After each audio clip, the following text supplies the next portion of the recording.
अच्छा देखो, इसमें जो नेक्स्ट हम लोगों ने करना है, लास्ट जो एक पार्ट बचा है फीमेल रिप्रोडक्टिव सिस्टम से related, that is regarding the gland, जो फीमेल के केस में है। ठीक है, तो फीमेल के केस में वैसे जो सबसे इंपॉर्टेंट माने जाते हैं वो मेमोरी ग्लैंड हैं, जिनका एक इंपॉर्टेंट रोल होता है प्रेगनेंसी में। तो उनके बारे में हम पढ़ेंगे लास्ट में। अभी फिलहाल हम दो ग्लैंड्स के बारे में पढ़ते हैं, जिनसे एक तो है lesser vestibular gland, which is also called the paraurethral gland, या फिर उनको नाम दिया जाता है ग्लैंड ऑफ स्किनी, क्योंकि बहुत ही पतले होते हैं, छोटे साइज के होते हैं। ठीक है, तो बेसिकली बेटा पैरायूरिथ्रल वर्ड को ध्यान से देखो, इन ग्लैंड की लोकेशन आपको पता लग जाएगी। नाम से क्लियर है कि ये ग्लैंड हमें बेसिकली कहाँ मिलते हैं, यूरिथ्रल ओपनिंग के आसपास मिलते हैं। ठीक है, तो पहली बात जो ये ग्लैंड्स होंगे, these are in large number and these are very small in size and they are present around the urethral opening. किसके अराउंड होते हैं, यूरिथ्रल ओपनिंग के अराउंड। और इनका जो सिक्रेशन होगा, it is like a mucus. ठीक है, म्यूकस के जैसा सिक्रेशन है। और इन ग्लैंड्स को होमोलॉगस माना जाता है to the prostate gland. Prostate gland किसके केस में पढ़े थे हमने, मेल के केस में। तो यानी कि पैरायूरिथ्रल ग्लैंड और प्रोस्टेट ग्लैंड दोनों का बेसिक स्ट्रक्चर सेम रहेगा, लेकिन फंक्शन यहाँ पर क्या है, डिफरेंट है। ठीक है, सेम तरीके से सेकंड हम लोगों के पास आते हैं ग्रेटर वेस्टिब्यूलर ग्लैंड। ग्रेटर क्यों, क्योंकि इनका साइज थोड़ा बड़ा है। दूसरा नाम इनको दिया जाता है बार्थोलिन ग्लैंड का। और ये ग्लैंड बेटा फीमेल में प्रेजेंट होते हैं अराउंड द वेजाइनल ओपनिंग। और इन ग्लैंड का अगर आप नंबर देखो तो always remember these are one pair और you can say two in number. और ये ग्लैंड बेसिकली आपको कहाँ मिलते हैं, वेजाइनल ओपनिंग के आसपास मिलते हैं। तो इनका जो सिक्रेशन है वो भी बेटा म्यूकस लाइक ही होगा। विस्कस का मतलब होता है गाढ़ा सिक्रेशन, म्यूकस लाइक। ठीक है, तो दोनों ग्लैंड की जो सिक्रेशन है वो बेसिकली हम लोगों के पास कैसी है, म्यूकस लाइक सिक्रेशन। तो म्यूकस लाइक सिक्रेशन का बेसिक काम क्या रहेगा, इट प्रोवाइड द लुब्रिकेशन। क्या प्रोवाइड करते हैं ये, लुब्रिकेशन ड्यूरिंग द कॉप्युलेशन। कॉप्युलेशन का मतलब होता है sexual contact between the male and female. तो जिस टाइम पे मेल और फीमेल के बीच में सेक्सुअल कांटेक्ट होगा, मेल पीनिस को इंसर्ट करेगा इनटू द वेजाइना, तो उस टाइम पे दोनों ग्लैंड का सिक्रेशन रिलीज होगा, जो कि लुब्रिकेशन का काम करेगा, ताकि पीनिस जो है वो इजिली एंटर्ड हो सके into the vagina of the female. Clear. और बार्थोलिन ग्लैंड को बेटा किसके होमोलॉगस माना जाता है, these are homologous to the bulbo urethral gland of male. अब इसको देखो, याद करने का तरीका हम लोगों के पास क्या रहेगा। अब इजी वे बताती हूँ आपको याद करने के लिए। पैरायूरिथ्रल ग्लैंड है प्रोस्टेट ग्लैंड के, वो है होमोलॉगस है। तो आप यहाँ पर याद रखो पी स्क्वायर। पी स्क्वायर में एक पी का मतलब है पैरायूरिथ्रल ग्लैंड और दूसरे पी का मतलब है प्रोस्टेट ग्लैंड, क्योंकि ये दोनों आपस में होमोलॉगस है। ठीक है, फिर हमारे पास आते हैं बार्थोलिन ग्लैंड। बार्थोलिन ग्लैंड किसके होमोलॉगस माने जाते हैं, बल्बोयूरिथ्रल के। तो इसके लिए आप याद करो बी स्क्वायर। तो बी स्क्वायर में एक बी का मतलब है बार्थोलिन ग्लैंड, दूसरे बी का मतलब है बल्बोयूरिथ्रल ग्लैंड। दोनों ग्लैंड आपस में क्या है, होमोलॉगस है। पी स्क्वायर में one P is for paraurethral gland, another P is for prostate gland and both the glands are homologous to each other. Point clear हो गया बेटा, तो इनको याद करना भी इजी है आपके लिए। ठीक है, अब इसमें जो सबसे लास्ट टाइप हम लोगों के पास देखो बची है, that is basically the mammary gland. Mammary gland is also known as the breast, जो कि वन पेयर है। प्रेजेंट ये दोनों में होती है, मेल में भी फीमेल में भी, but it is functional in case of only female. सिर्फ किसके केस में फंक्शनल होगा, फीमेल के केस में। These are not functional in case of the male. Point is clear. ठीक है, किसके केस में होगा, फीमेल के केस में। केशव बेटा बी स्क्वायर का मतलब मैंने अभी तो बताया था, B stands for Bartholin gland and B stands for bulbo urethral gland, क्योंकि दोनों आपस में होमोलॉगस है। तो मेमेरी ग्लैंड में देखो, सबसे पहले आप लोगों से स्ट्रक्चर पूछा जाता है कि फीमेल के केस में जो मेमेरी ग्लैंड है वो बेसिकली बनते किस चीज के हैं। तो मेमेरी ग्लैंड में बेटा तीन तरह के टिश्यूज प्रेजेंट होते हैं। Number one fibrous tissue, number two adipose tissue and number three glandular tissue. ठीक है, फाइब्रस टिश्यू है तो डेफिनेटली बेटा इसमें फाइबर्स प्रेजेंट होंगे, लाइक कोलेजन फाइबर। जो कि एक तरीके से सपोर्ट प्रोवाइड करने का काम करते हैं, या आप ये बोल सकते हो कि शेप को मेंटेन करते हैं, ठीक है। दूसरी बात एडिपोज टिश्यू है। एडिपोज टिश्यू का मेन काम रहता है फैट की स्टोरेज का, तो ये भी एक तरीके से ब्रेस्ट को क्या करेगा, सपोर्ट प्रोवाइड करेगा। तो दोनों बेसिकली जो टिश्यू है, fibrous tissue as well as adipose tissue, both are performing the same function, that is they provide the support to the breast or the mammary gland. Point is clear? Third जो important tissue इसमें आपको मिलेगा बेटा, वो glandular tissue है। Glandular, अब देखो glandular नाम से क्लियर है, उसमें ग्लैंड प्रेजेंट होंगे। तो ग्लैंड का बेसिक काम क्या होता है, ग्लैंड का काम होता है सिक्रेशन का। तो this is the part of the mammary gland which is responsible for the milk formation and secretion. तो मेमेरी ग्लैंड का कौन सा टिश्यू है जो कि मिल्क फॉर्मेशन या सिक्रेशन के लिए रिस्पॉन्सिबल होगा, that is commonly known as the glandular tissue. कौन सा टिश्यू है हमारे पास, glandular tissue. Point is clear, ठीक है। तो अभी इसी ग्लैंडुलर टिश्यू को बेटा हमने डिटेल में करना है, तो अगली स्लाइड पे चलते हैं जरा। अब सबसे पहले तो देखो डायग्राम है आप लोगों की बुक्स में गिवन ऑलरेडी एनसीईआरटी में, और सेम डायग्राम मैंने यहाँ पर रखा है ताकि आप पूरा समझ लो इसको, ठीक है। तो पहले डायग्राम पे चलते हैं जरा मेमेरी ग्लैंड के। सबसे पहले देखो बेटा डायग्राम में फर्स्ट इंपॉर्टेंट पॉइंट क्या है, फर्स्ट है फाइब्रस टिश्यू है, इट इज वेरी क्लियर। उसके बाद एडिपोज टिश्यू है जो कि फैट का बना है, तो फैट का टिश्यू ये वाला दिख रहा है आपको, this is the upper portion which actually contain the adipose tissue और you can say the fat. और सेम तरीके से बेटा देखो फैट जो है वो नीचे की तरफ भी है ताकि ब्रेस्ट को प्रॉपर सपोर्ट मिल सके। किससे मिलेगा, फैट से।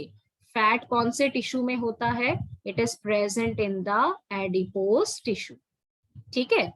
पीछे की तरफ जो साइड पे होती है फीमेल में, ऑब्वियसली वो रिब्स आ जाएंगी, रिब्स के बीच के मसल्स भी आप लोगों को दिए हुए हैं।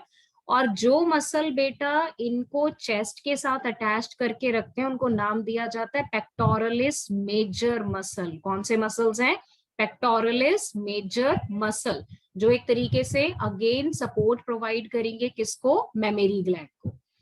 अब सबसे पहले मेमेरी ग्लैंड में हमने फाइब्रस टिश्यू के बारे में पढ़ लिया, देन हमने एडिपोज टिश्यू के बारे में पढ़ लिया, ठीक है।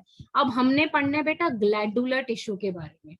तो सबसे पहले देखो the glandular tissue of each breast is divided into 50 to 20 mammary lobe.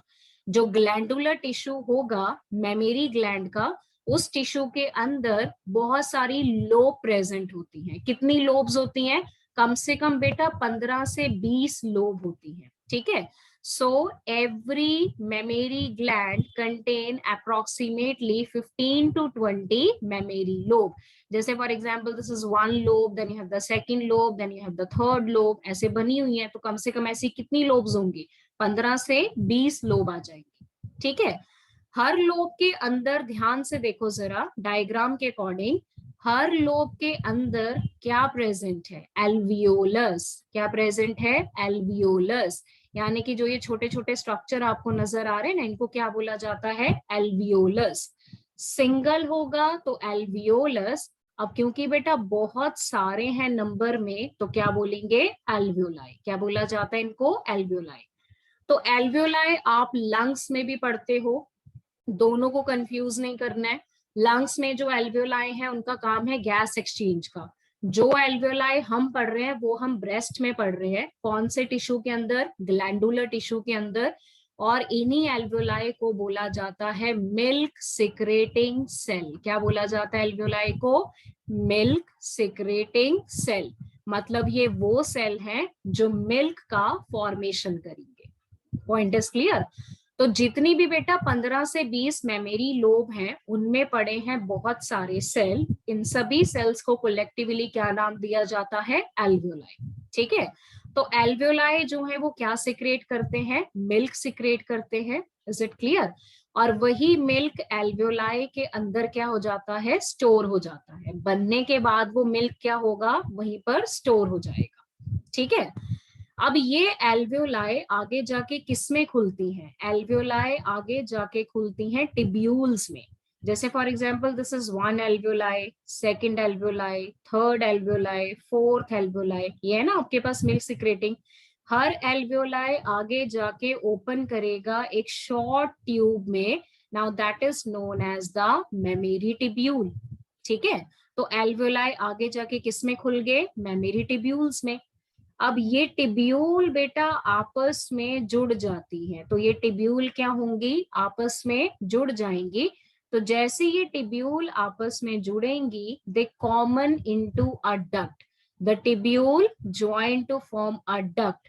तो इस डक्ट को आपने क्या नाम दे दिया, मेमेरी डक्ट। कौन सी डक्ट बन गई, मेमेरी डक्ट। तो इसको हमने लेबल कर लिया एल्वियोलाई, इसको हमने लेबल कर दिया मेमेरी टिब्यूल। तो जब बहुत सारी टिब्यूल आपस में जुड़ गई तो हमारे पास क्या बन जाता है, डक्ट बन जाता है।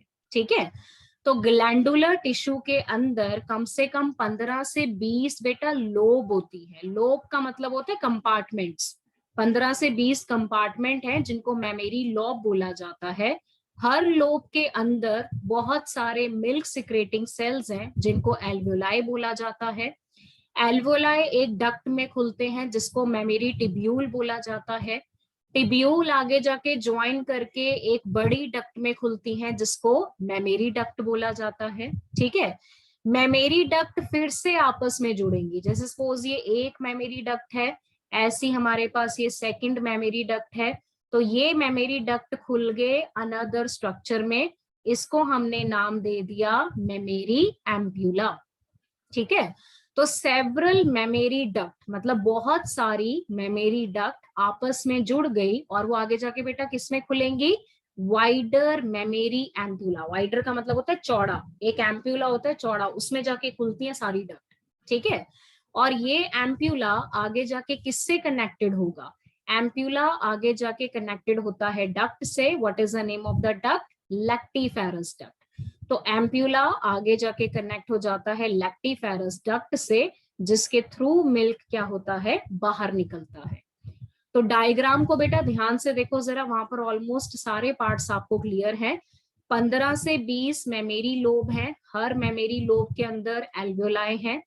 एल्वियोलाई खुलते हैं टिब्यूल्स में, टिब्यूल्स खुलती हैं डक्ट में, डक्ट खुलता है एम्प्यूला में। ये देख रहे हो एम्प्यूला, ये बने हुए नीचे की तरफ, all these are the ampulla. ठीक है, और एम्प्यूला आगे जाके खुलते हैं लैक्टिफेरस डक्ट में, ये है लैक्टिफेरस डक्ट। और लैक्टिफेरस डक्ट कहाँ खुलेगा बाहर की तरफ, थ्रू निप्पल। ठीक है, और निप्पल के अराउंड जो ब्राउन कलर का पिगमेंटेड एरिया होता है, फीमेल के केस में निप्पल के अराउंड जो ब्राउन कलर का पिगमेंटेड एरिया होगा, that is known as the areola. So areola is a dark pigmented area present around the nipple. किसके अराउंड प्रेजेंट होगा, निप्पल के अराउंड। तो निप्पल के अराउंड जो डार्क कलर का एरिया है, डार्क स्किन है, उसको एरियोला बोला जाता है। और अल्टीमेटली निप्पल के through the milk will comes out. तो जब मदर अपने बच्चे को फीड करवाती है तो उस टाइम पे जब बेबी सक करेगा निप्पल को, तो उसके थ्रू जो मिल्क है वो बाहर आ जाता है। This is how the mother they feed their child. Point is clear. तो आप बेटा सीधा रूट याद कर लो, क्योंकि सीधा रूट के ऊपर क्वेश्चन पूछे जाते हैं। मैं फिर से आपको रूट एक बार क्लियर करवा देती हूँ। ठीक है, तो अगर आप यहाँ पर सबसे पहले रूट में देखो तो हर ग्लैंडुलर टिश्यू के अंदर कितने लोब्यूल्स होती हैं, 15 से 20 मेमेरी लोब्स होती हैं। मेमेरी लोब के अंदर क्या प्रेजेंट होते हैं, एल्वियोलाई। एल्वियोलाई को क्या बोला जाता है, मिल्क सिक्रेटिंग सेल, क्योंकि वो मिल्क बनाएंगे। ठीक है, एल्वियोलाई आगे जाके किस में खुलते हैं, टिब्यूल में। टिब्यूल किस में खुलती है, मेमेरी डक्ट। मेमेरी डक्ट किस में ओपन होती है, एम्प्यूला में। एम्प्यूला किसको ज्वाइन करता है, लैक्टिफेरस डक्ट को। लैक्टिफेरस डक्ट किसके थ्रू खुलता है, निप्पल्स के थ्रू। और निप्पल के अराउंड जो डार्क पिगमेंटेड एरिया है उसको क्या बोला जाता है, एरियोला। तो आपको डायग्रामेटिकली भी गिवन है और टेब्यूलर फॉर्म पे भी आपको बना के दे दिया है। तो दोनों पॉइंट्स बेटा ध्यान से आप लोगों ने याद रखने हैं। ठीक है, अब मैं यहाँ पर एक और चीज आप लोगों को बता देती हूँ कि फीमेल के केस में जो मिल्क सिक्रेशन है, मिल्क सिक्रेशन का मतलब होता है मिल्क का बनना। जो प्रेगनेंसी में फीमेल्स में मिल्क सिक्रेशन होता है या मिल्क बनता है, ठीक है, तो that is under the influence of hormone which is known as prolactin. तो प्रोलैक्टिन को फीमेल में क्या बोला जाता है? Prolactin is known as the milk secreting hormone. कौन सा हार्मोन है प्रोलैक्टिन हमारे पास? मिल्क सिक्रेटिंग हार्मोन, ठीक है, जो मिल्क बनाने में हेल्प करेगा। फिर एक फिनोमिना आता है बेटा मिल्क इजेक्शन। इजेक्शन का मतलब होता है मिल्क का निकलना। जब बच्चा फीड करेगा, जब मदर अपने बच्चे को फीड करवाती है तो उस टाइम पे मेमोरी ग्लैंड से मिल्क निकलता है, that is called milk ejection. तो मिल्क इजेक्शन के लिए कौन सा हार्मोन रिक्वायर्ड होता है? Oxytocin. That is why oxytocin is known as the milk secreting hormone, ठीक है। तो इससे ज्यादा डिटेल हम इसका करेंगे तब जब हम लास्ट में जाके पाचुरेशन पढ़ेंगे, क्योंकि पाचुरेशन के साथ लैक्टेशन का टॉपिक भी आता है, तो इससे ज्यादा डिटेल हम वहां पर करेंगे। अभी फॉर द टाइमिंग आप लोगों ने सिर्फ इतना याद करना है कि मेमोरी ग्लैंड में दो काम होंगे। मिल्क सिक्रेशन होगा यानी कि फॉर्मेशन जो प्रोलैक्टिन की वजह से होगा, और एक होगा मिल्क इजेक्शन जो ऑक्सीटोसिन की वजह से होगा। पॉइंट समझ में आ गया? ठीक है, तो ये आप लोगों ने करना है regarding the structure of the memory gland, that is in case of female. Clear बेटा? तो यहाँ पर फीमेल के रिप्रोडक्टिव सिस्टम में पूरा रिप्रोडक्टिव ट्रैक कंप्लीट हो गया, प्लस एक्सटर्नल जेनिटेलिया कंप्लीट हो गए, और प्लस फीमेल में जो असेसरी सेक्स ग्लैंड है, जो कि टोटल 3 तरह के हमने यहाँ पर पढ़े, lesser vestibular, greater vestibular and memory gland. Clear? That is complete now. ये आप लोगों ने करना था आज के लेक्चर में। अब मैं आप लोगों को जरा ओवरी के बारे में भी समझा देती हूँ, ठीक है, क्योंकि ओवरी का सेक्शनल व्यू हमें करना है आगे जाके, क्योंकि आपने गैमेटोजेनेसिस पढ़ना है बेटा, तो गैमेटोजेनेसिस पढ़ने से पहले ओवरी का डायग्राम आप लोगों को क्लियर होना चाहिए। क्लियर?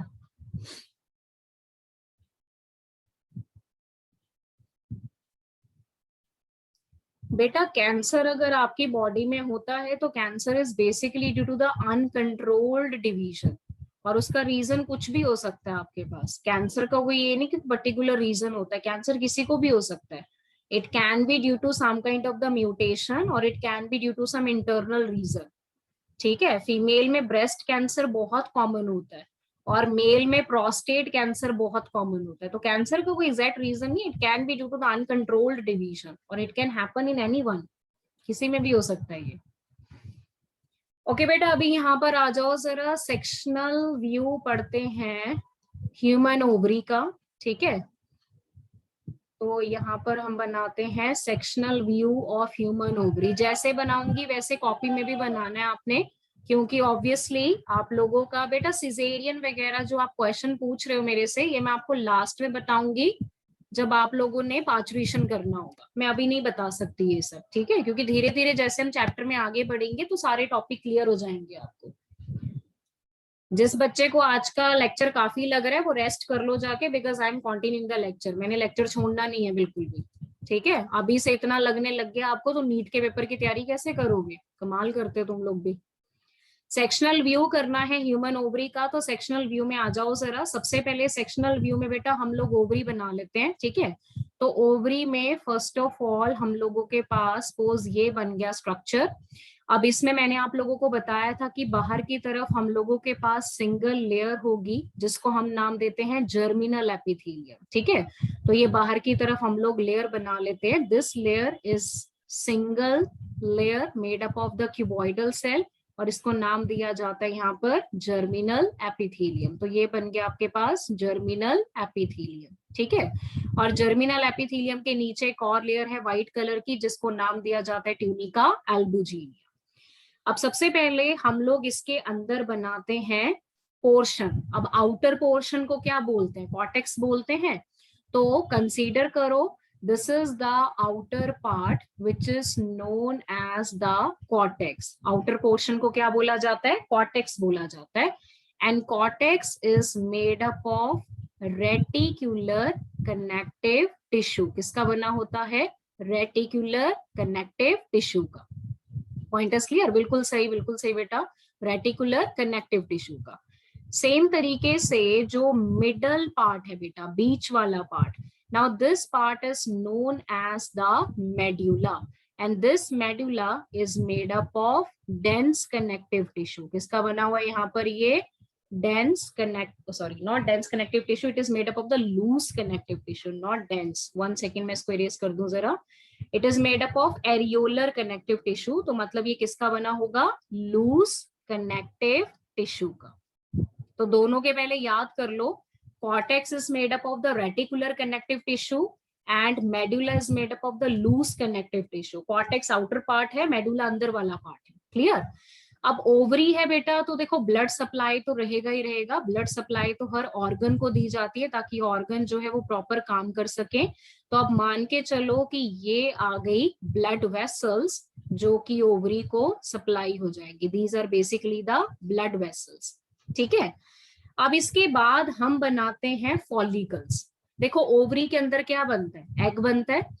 तो जो स्टार्टिंग में बेटा एग बनेगा, वो एग स्टार्टिंग वाला फाइनल एग नहीं होता। फाइनल एग तो बहुत बाद में जाके बनता है। ओवरी का जो कॉर्टेक्स पोर्शन है, इस कॉर्टेक्स पोर्शन में आपको नजर आएंगी फॉलिकल, और ये जितनी भी फॉलिकल्स आपको दिखेंगी बेटा, ये सीक्वेंस में बनती हैं। जैसे सबसे पहले ये बन गया, इसको हमने नाम दे दिया प्राइमरी फॉलिकल। ठीक है, आप पहले समझने की कोशिश करो। This is primary follicle. Primary का साइज थोड़ा और बड़ा होगा। क्लियर? और प्राइमरी के अराउंड 2 लेयर्स की फॉर्मेशन हो जाएंगी।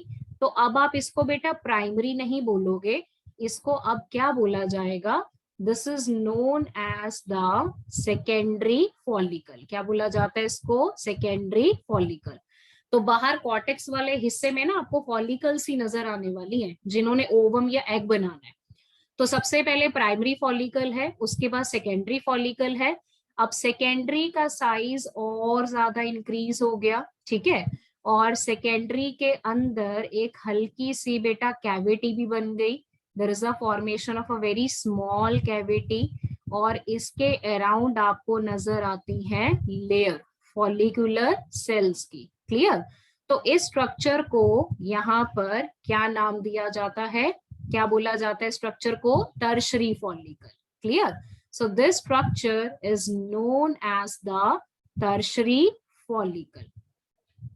बेटा अगर आवाज नहीं आ रही है तो आप अपना नेट कनेक्शन चेक करो। May be there is a problem in the net connection, क्योंकि मेरा वाईफाई का कनेक्शन बिल्कुल ठीक है।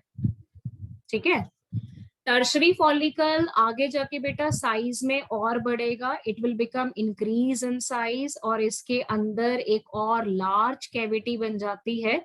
So this is the structure which is commonly known as the mature Graafian follicle. तो इस स्ट्रक्चर को यहाँ पर क्या नाम दिया जाता है? This structure is known as the mature Graafian follicle. ठीक है, तो ये बन गया हमारे पास मैच्योर ग्राफियन फॉलिकल। तो इस पूरे स्ट्रक्चर को हम यहाँ पर लेबल कर देते हैं Graafian follicle. Now Graafian follicle is said to be what? Mature follicle. कैसी फॉलिकल है हमारे पास? ये mature follicle. Is it clear? अब बेटा अगर आप ग्राफिन फॉलिकल को ध्यान से देखो, तो देखो ग्राफिन फॉलिकल के अंदर कैविटी नजर आ रही है। This cavity is known as the antrum. क्या बोला जाता है इस कैविटी को? एंड्रम। ठीक है, ग्राफिन फॉलिकल के अंदर एक सेल सा स्ट्रक्चर नजर आ रहा है आपको। इस स्ट्रक्चर को यहाँ पर नाम दिया जाता है सेकेंडरी oocyte। क्या बोला जाता है इसको? Secondary oocyte। इससे ज्यादा अभी डिटेल में हम इसमें नहीं करेंगे, क्योंकि इससे ज्यादा डिटेल में ये डायग्राम मैं तब आपको करवाऊंगी जब हम oogenesis पढ़ेंगे। तब मैं वापस ये पूरा डायग्राम बना के आपको समझाऊंगी कि प्राइमरी क्यों बना, उसमें फिर सेकेंडरी क्यों बना, टर्शरी क्यों बना, फिर वो ग्राफिन क्यों बना, वो सारा पढ़ेंगे वहां पर बिफोर गोइंग फॉर दैट आपको एक बेटा ब्रीफ आइडिया लेना पड़ेगा इसका।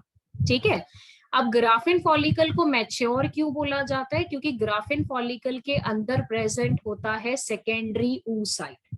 सेकेंडरी oocyte का मतलब एग माना जाता है इसको एक तरीके से, ठीक है। अब यहाँ पर सबसे पहले हम लोगों के पास लेयर जो है वो डीजनरेट हो जाती है, because there is a process which is known as the ovulation. तो यहाँ पर बेटा प्रोसेस होगा, now that process is known as what, ovulation. तो ओव्यूलेशन के टाइम पे क्या होता है, ओव्यूलेशन के टाइम पे जो मैच्योर ग्राफियन फॉलिकल है वो डीजनरेट हो जाती है, टूट जाती है। तो जैसे ही मैच्योर ग्राफियन फॉलिकल टूटेगी, ठीक है, so mature Graafian follicle undergo degeneration, तो जो सेकेंडरी oocyte है बेटा वो बाहर की तरफ क्या हो जाएगा, रिलीज हो जाएगा। तो सेकेंडरी oocyte रिलीजेस, बाहर रिलीज हो गया। तो इस प्रोसेस को क्या नाम दिया जाता है, this process is called ovulation. तो ग्राफिन फॉलिकल रप्चर हो गया, टूट गया, सेकेंडरी oocyte ओवरी से बाहर रिलीज हो गया, प्रोसेस को आपने क्या नाम दे दिया, ओव्यूलेशन का, ठीक है। अब ये जो बेटा रप्चर्ड मास है ग्राफिन फॉलिकल का, ये आगे जाके कन्वर्ट हो जाता है इनटू अ राउंड बॉडी जिसके अंदर आपको क्लॉट नजर आएगा। तो इस राउंड बॉडी को हम नाम देते हैं कॉर्पस हेमोरेजिकम। क्या बोला जाता है इनको, कॉर्पस हेमोरेजिकम, क्योंकि इसमें रेड कलर का क्लॉट नजर आता है, ठीक है। धीरे धीरे क्या होगा कि it will be convert into another rounded structure, और इस राउंडेड स्ट्रक्चर के अंदर हमें नजर आता है येलो कलर का pigment, this is the yellow colour pigment. तो इस बॉडी को यहाँ पर नाम दिया जाता है कॉर्पस ल्यूटियम। क्या बोला जाता है इसको, corpus luteum. So this structure is known as the corpus luteum, ठीक है, जिसके अंदर क्या प्रेजेंट होगा, येलो पिगमेंट प्रेजेंट होगा। क्योंकि इसके अंदर येलो पिगमेंट है इसलिए इसको क्या बोला जाता है, कॉर्पस ल्यूटियम बोला जाता है। अब बेटा देखो दो ऑप्शंस आती हैं आप लोगों के पास, मैं यहाँ पर लिख देती हूँ दो ऑप्शन कौन कौन सी हैं। एक ऑप्शन है इफ फर्टिलाइजेशन अकर्स, अगर फर्टिलाइजेशन होती है, that is the first option, ठीक है। तो कॉर्पस ल्यूटियम जो है वो रिटेन्ड होता है, corpus luteum retained in the ovary, मतलब वो खराब नहीं होगा, वो ओवरी में रिटेन्ड रहेगा। और वो कौन सा हार्मोन सिक्रेट करेगा, the hormone is called progesterone, क्योंकि प्रोजेस्टेरॉन हमें किसके लिए चाहिए, it is for maintaining the pregnancy. ये तो तब होगा अगर फर्टिलाइजेशन होती है तो, ठीक है। But if there is no fertilization, अगर बाय चांस फर्टिलाइजेशन नहीं होती है तो क्या होगा, तो उस केस में जो कॉर्पस ल्यूटियम है वो क्या हो जाएगा, डीजनरेट हो जाएगा, ठीक है। और जैसे वो डीजनरेट होगा वो कन्वर्ट हो जाता है अनदर बॉडी में which is called the corpus albicans, और एल्बिकैन भी आगे जाके क्या हो जाती है, डीजनरेट हो जाती है और वापस से नई फॉलिकल्स बननी स्टार्ट हो जाएंगी। तो कहने का मतलब ये हुआ कि ओवरी में फॉलिकल्स बनती हैं जो फाइनली बेटा एग बनाती हैं। फॉलिकल हमेशा बाहर मिलती हैं, कौन से हिस्से में मिलेंगी फॉलिकल हमेशा, फॉलिकल हमेशा हमें मिलते हैं कॉर्टेक्स पोर्शन में, जो कि बाहर वाला पोर्शन है। जो फॉलिकल्स मिलेंगी वो सीक्वेंस में बनती हैं, सबसे पहले बनती है primary follicle, it convert into secondary follicle, it convert into tertiary follicle, then tertiary आगे जाके किसमें कन्वर्ट हो गया, मैच्योर ग्राफियन फॉलिकल में। Now what Graafian follicle contain, it contain the secondary oocyte। तो जब ग्राफिन फॉलिकल बेटा आगे जाके रप्चर होगा तो सेकेंडरी oocyte जो है वो ओवरी से बाहर निकल जाएगा। तो जैसे सेकेंडरी oocyte बाहर निकलता है आप प्रोसेस को क्या नाम देते हो, ओव्यूलेशन। बोलते हैं ना हम लोग कि ओव्यूलेशन का मतलब है ओवरी से बाहर निकलना एग का, तो एक्चुअल में जो निकलता है वो सेकेंडरी oocyte ही निकलता है जो आगे जाके एग बनाएगा, ठीक है। तो रिमेनिंग मास जो हो गया ग्राफिन फॉलिकल का, it convert into a red color body which is called the corpus hemorrhagicum. Then this red color body develop a yellow color pigment and it is known as the corpus luteum. तो luteum के पास अब दो option है। अगर तो female में fertilisation हो गया तो बेटा corpus luteum as it is रहेगा ओवरी में, और वो प्रोजेस्टेरॉन सिक्रेट करेगा और वो कभी खराब नहीं होगा। तो इस वजह से कोई नई फॉलिकल तो नहीं बनेगी। क्यों? क्योंकि फीमेल ने प्रेग्नेंट होना है, ठीक है। लेकिन अगर आपके पास फर्टिलाइजेशन नहीं होती है तो उस केस में कॉर्पस ल्यूटियम क्या कर जाता है? डिजनरेट। फिर वो किस में कन्वर्ट हो जाता है? Corpus albicans. और एल्बिकैन भी आगे जाके क्या हो गया? डिजनरेट हो गया, ठीक है। जैसे ही एल्बिकैन डिजनरेट होगा आपके पास नई फॉलिकल्स बननी स्टार्ट हो जाएंगी। So this is about the structure of the ovary, that is a sectional view of the human ovary, जिसमें आपको ये बताया गया है कि ओवरी में जब एग फॉर्मेशन होगा तो वो कैसे बनता है? फॉलिकल से बनता है। और फॉलिकल हमेशा कहाँ बनती है? बाहर वाले पार्ट में, कॉर्टेक्स में। बीच में फॉलिकल नहीं बनती है, बीच में सिर्फ ब्लड वेसल्स होती है। मैच्योर फॉलिकल को क्या बोला जाता है? Graafian follicle. ग्राफियन फॉलिकल में क्या प्रेजेंट होता है? सेकेंडरी oocyte, जिसने आगे जाके क्या बनाना है? एग, यानी कि ओवम। तो जब सेकेंडरी oocyte ओवरी से निकलेगा तो प्रोसेस को क्या बोलोगे? ओव्यूलेशन। क्या बोलोगे प्रोसेस को? ओव्यूलेशन। पॉइंट क्लियर हो गया बेटा? तो ये आप लोगों ने करना था आज के लेक्चर में।